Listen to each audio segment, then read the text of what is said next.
What once was WCW's marquee event of the year has been downgraded to a house show, and a 1-hour televised special of that particular house show airs once a year on the WWE Network. And tonight was the night. December 1st, 2019, from the Infinite Energy Arena in Duluth, Georgia. This is my take on the Starrcade 2019 special that was on the WWE Network. Again, December 1st, 2019, from the Infinite Energy Arena in Duluth, Georgia. Hey everybody, welcome to Nitromaniac TV's Wrestling Unlimited.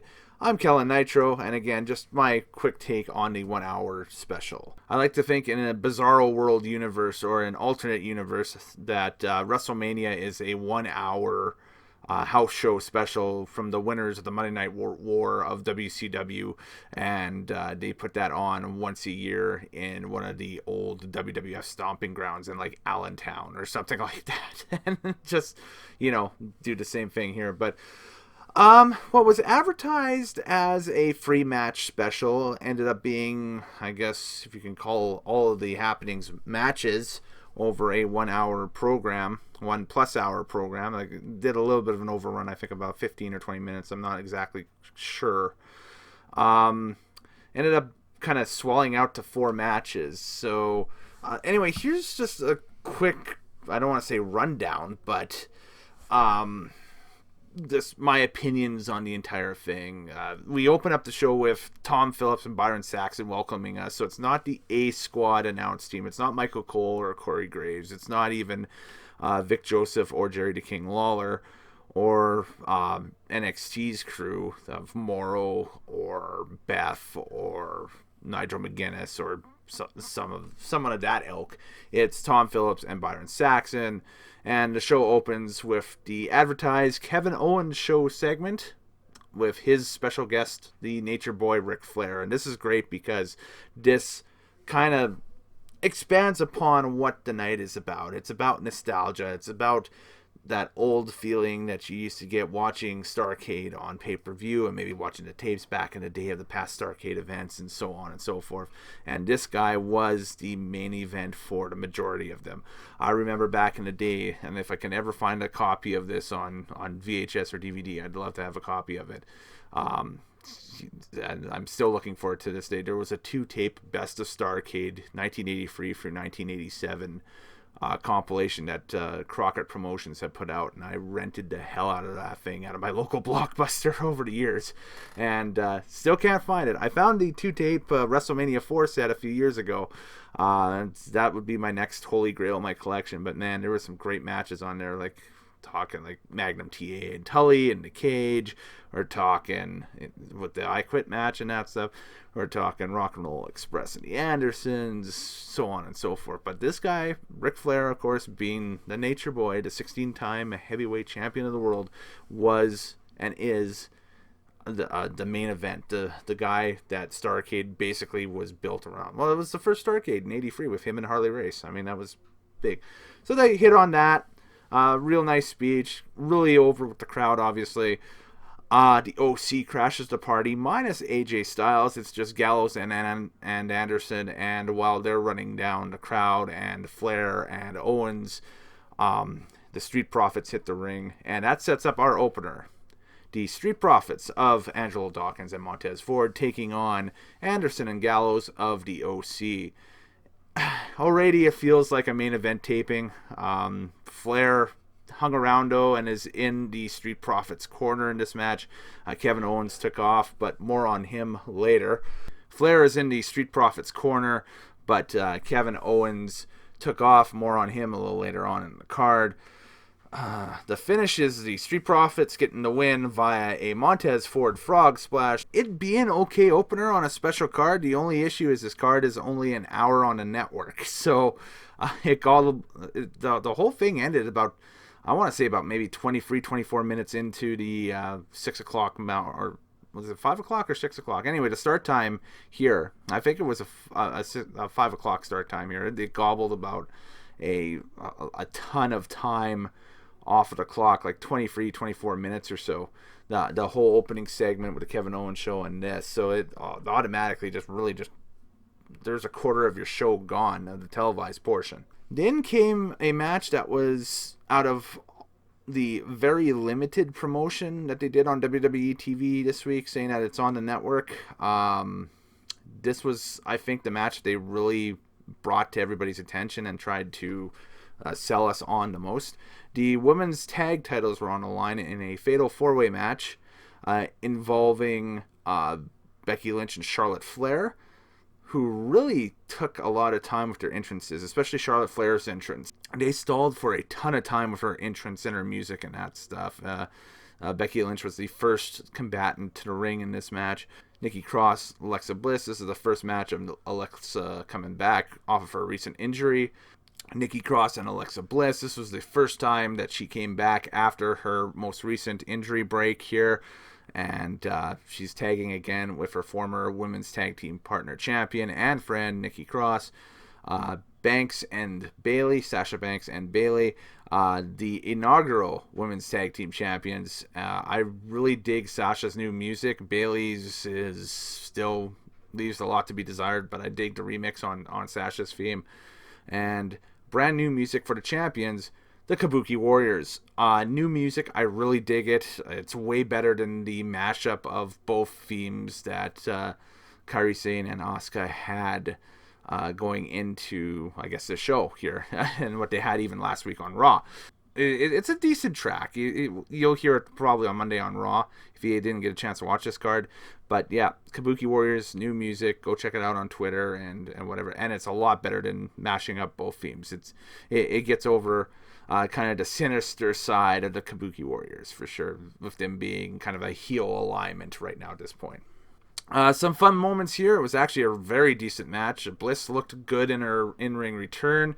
Kind of started off a little slow, but towards the end of the match, especially with the 5 or 6 minutes of just sheer pandemonium and girls hitting spots, and that's, she looked great. Did not look out of place whatsoever. So that's good to see. Welcome her back into the fold big time. That's somebody that SmackDown needs on a big thing, and we need some closure to the Cross Bliss angle at some point. So we'll see what happens down the road.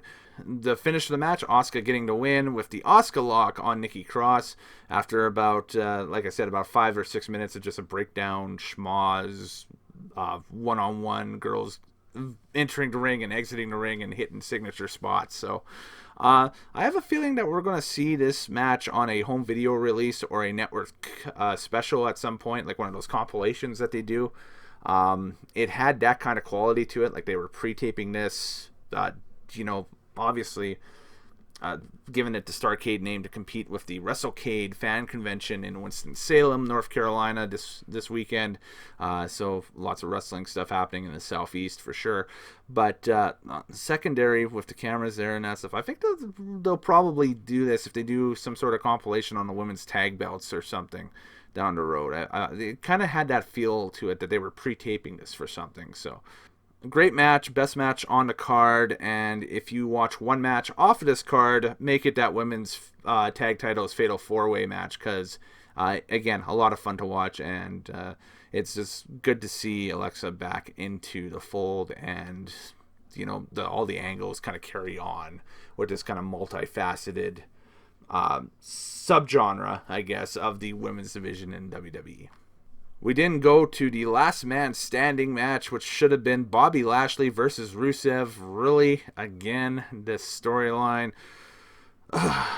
And the match doesn't happen because in storyline reasoning, Lana went earlier in the day to a courthouse and got a restraining order again on Rusev and barred Rusev from the building. So, using that mentality, that was a forfeit, so that match out. Lashley gets the Duke there due to the forfeit. Snoozeville. That's I kind of cringed when I saw that. But then we hear Kevin Owens' music, and he says, listen, this is supposed to be the last match on the card. We ain't going out on Starrcade like this at all. Well, last match on the televised card. This is supposed to be the last match on the card. We ain't going out like this. Well, it's the last match on the televised portion of the card. I'm taking Rusev's spot. Let's do a one-on-one right now. And we get Kevin Owens taking on Bobby Lashley one-on-one. Not a last man standing type match or anything, but just a normal one-on-one type affair. Owens starts out hot in this match. Lashley finally turns the table, but he is... but you can tell that Lashley's he's selling a couple of injuries here. He's selling the rib injury from Rusev's attack on him on Monday to the ribs, and also to the elbow as well too. So that the elbow looks like maybe something pre-existing that he might have flared up or something over the past few weeks, because I think he's been wearing that in recent action on Raw and that stuff. But the ribs is a brand new thing that they're selling for storyline. And there was a couple of times where he tried to go up for a couple of power moves, like a suplex, and that's trying to get Owens up, and it looked like the ribs would just give out on him. So that's going to be a storyline going forward tomorrow night on Raw, and so on and so forth. Owens hits the stunner, but Lana distracts the ref, so no free count there. Lashley did attempt to hit Owens with a chair, that Lana grabs from underneath the ring to throw into the ring to Lashley, and out of nowhere, surprise, surprise, Rusev comes and attacks Lashley. Rusev gets a small measure of revenge, and then before the authorities can come to the ring, the security and that stuff, all the shirts and everything, you see Rusev jump the rail and bolt back while his music is playing to a exit, and that's how we end the televised portion of Starrcade 2019 on the network. As far as network specials go, this was very lackluster. This felt like just watching an episode of Main Event. There was, with the exception of the women's tag match that we seen on the televised portion, there was really nothing there at all. Looking at the full card, though, it looks like the folks in Duluth got a great card out of it, because here's the rest of the matches. There's a 12-match card tonight happening in Duluth, and they only decided to show 1 hour of it. WWE, everybody. But anyway, the opening contest that they got announced here, and I'm also taping this review while the event is still ongoing in Duluth, Georgia, so some matches are final, some aren't, but about the first 10 matches or so have results already. We have Seth Rollins defeating Eric Rowan. We have Shinsuke Nakamura, the Intercontinental Champion, defeating The Miz in a singles match for the Intercontinental Championship. Both those matches would have looked good on the network special, don't you think? Then we have the network special stuff, which was, of course, Street Profits with Ric Flair defeating the OC, Gallows and Anderson, Kabuki Warriors retaining the women's tag team belts in the Fatal 4-Way. The whole Lashley, Lana, Rusev, Kevin Owens thing, with actually Lashley getting the Duke in that match because Kevin Owens was disqualified because Rusev hit the ring, whatever. Aleister Black defeating Andrade with Zelina Vega, and then something must have happened off an angle there because we got Ricochet defeating Andrade with Zelina Vega or something. Maybe there was something like, okay, I got an open challenge after losing here or something, or maybe Andrade has a open challenge or something. I don't know. But Andrade's listed for 2 matches here. Randy Orton defeating AJ Styles in a singles match. Roman Reigns beating King Corbin. And then still to come, as the time of recording for the SmackDown Tag Team titles, The New Day versus The Revival. And then a steel cage main event with The Fiend, Bray Wyatt versus Braun Strowman. This is for the Universal title. You could easily build a better show and still have the women's Fatal 4-Way tag team match, because that actually contributed something to the show by having Rollins and Rowan on there, and maybe moving that steel cage match for the Universal title to main event your special. I don't see why they had the Lana, Rusev, Lashley thing, main evented at all. It just irks me. The storyline's going nowhere. It's one of the worst storylines they got going across the board in pro wrestling in any promotion right now. So, unfortunately, I'm going to have to give the Starrcade 2019 network special with the matches that we've seen a 5 out of 10.